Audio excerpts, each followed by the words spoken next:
Southeast Asia, and this botanical was all around me.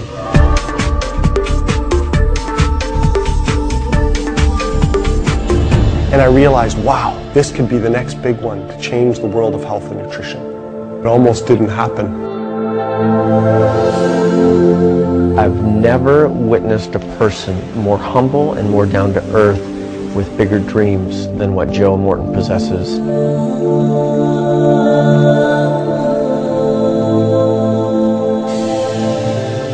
When I think of our upbringing, I think of it fondly. You know, at the time when you're growing up in that kind of an environment out in the country, you wonder, oh, is this really what I want in life?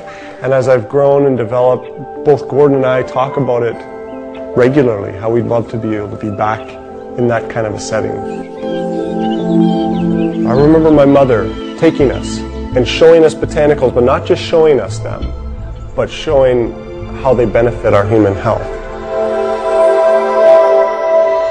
At an early age, our father started the Canadian division of a network marketing company in our home. Selling nutritional supplements in our basement. So we would have, as a growing up experience, it was fairly common to have people coming and going even at unusual hours. Even as kids, we'd help pack orders, and we'd help go to conventions and meetings, opportunity meetings. And here you had Joe sitting in the shadows of his older brother. Kind of the guy behind the scenes, just observing. Joe is more driven than I am. To me, network marketing and the nutritional industry means offering people a way to change their lives. And I always wanted to be a part of that. I really wanted to change the way that botanicals and nutritional supplements were marketed. You know, Gordon is a people person. It's a guy like him who actually ended up becoming a distributor in this industry. And not just a distributor, but the top distributor. He's always been a mentor of mine, and followed him a lot throughout my life. All of that adds up to the story, to this one day that Joe would be sitting in the country of Malaysia. He speaks French. Somehow his French skills got him in the international department. He ends up getting sent to Malaysia and taking a one-year general manager's position over, you know, an entire country. I was thrust into a leadership position very quickly at an early age, and that was a very challenging point in my life. Every afternoon at about 4 o'clock, I'd get a call from Joe, and I'd call it like therapy hour. Yeah. Because Joe was sitting there in Malaysia. This had been the most difficult experience professionally I had in my life. And there was a moment in time where I actually felt like I wanted to kind of give up, wanted to quit. I was actually experiencing the sights, smells, tastes, sounds of Southeast Asia. You know, you're disconnected living halfway around the world.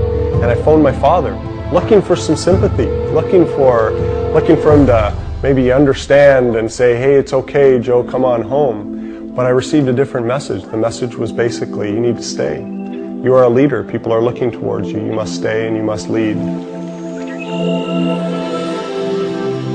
You know, as I changed my attitude, came back to that dream of bringing a botanical to the world. On one of the calls, I remember specifically him being pretty animated about having tasted for the first time mangosteen. And all of a sudden, it clicked. These dreams, this build-up, this upbringing, the questions that he asked and had answered on all types of botanicals throughout his life, all of a sudden culminated in this one moment of time when he finally discovered this fruit he'd never heard of. I saw all these new botanicals that I'd never seen before, like longan and lychee and rambutan and durian, but none of them had the folklore and none of them had the science behind it like mangosteen did, like Garcinia mangostana. Hey, did Mom sell that in her health food store? No. Did Dad sell it in his nutritional company? No.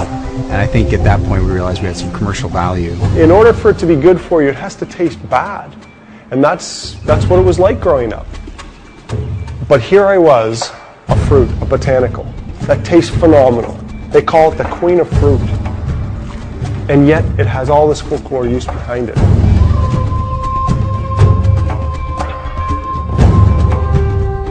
And so we approached my brother, Dr. Morton, who was doing a PhD at the time. We said, Dr. Morton, can you take this botanical, can you look at it, and can you see if there's any science behind it? He came back and said, you guys realize what you have here. He's just started going through paper after paper after paper of research that had been done in universities throughout the world. The rind of the mangosteen has polysaccharides, it has proanthocyanidins, it has xanthones, which was a new class of phytonutrients to us. Xanthones. Gordon, Aaron, and I looked at each other. Are you kidding me? Xanthones. Never heard of it before. It seemed like somebody presented us with an answer book that said, hey, you've got the product, the validation, the science, and a commercial market for it. And there was a feeling in that room that we needed to do it, and we need to do it now. How do we bring an exotic fruit to the world, one that's never been brought to market before? We decided to do it in a beverage, use the whole fruit, the peel and the pulp of the fruit. That's when I wanted to call it the Mangosteen + Company. It was very catchy. Aaron said we are going to brand this product so strong that when anyone talks about xanthones, when anyone talks about mangosteen, they will have to talk about our product. It was at that time when Gordon said we were going to find a way to make sure that we give back a portion of our profits to children's charities, and that we will make a compensation plan that will make industry leaders' heads spin. We wanted to come up with a word that was fun. We decided the three of us would lock ourselves in a room and not come out until we had a brand name. Go on to represent something bigger than just red liquid in a bottle. And it was Gordon, connected mangosteen and xanthones together and came up with the name XanGo. Gary Hollister. He is an amazing leader. He handed me a stack of studies about 1.5 inches thick and asked me to take it home over the weekend and form my own opinion. First thing I did Monday morning was to call Aaron and say, we have got to find a way to bring this product to market. Brian's a salesman trapped in a lawyer's body. I was ready for a change in my life. And one day Aaron said, Brian, what if the magic could be restored? Would you be interested in being a part of something that would bring it back to life? I said, absolutely. The financial genius of a Kent Wood. He has audited some of the biggest companies in the industry, bar none. It was a short window of opportunity that we had to launch XanGo, so we acted with urgency and scheduled our first board meeting at my house. It had to be there so that I could watch the children. My wife gets home. I introduce her to my 5 new partners, let her know that we're starting this company, and oh, by the way, I quit my job. It was coming together. It was starting to happen. We knew it was right. I knew it was right. And yet, every single one of us, we'd mortgaged our homes, we'd mortgaged our cars, our wives and our children, and we were set to go. I often say to Aaron, you are meant to lead great companies. Congratulations, XanGo. We got ready to turn the switch, if you will. And all of a sudden we realized we didn't have enough fax machines lined up. It just started to roll and roll and roll, and faxes were coming in and applications were coming in so quickly. People began to dream like Joe Morton. They began to believe again. Starting with nothing, and yet within 3 months we were in the black.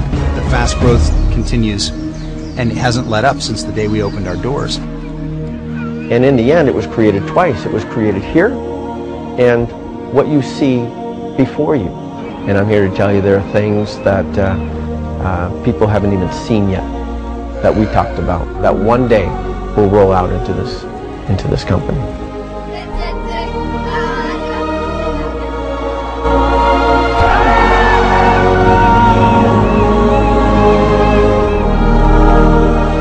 XanGo is a company built on dreams.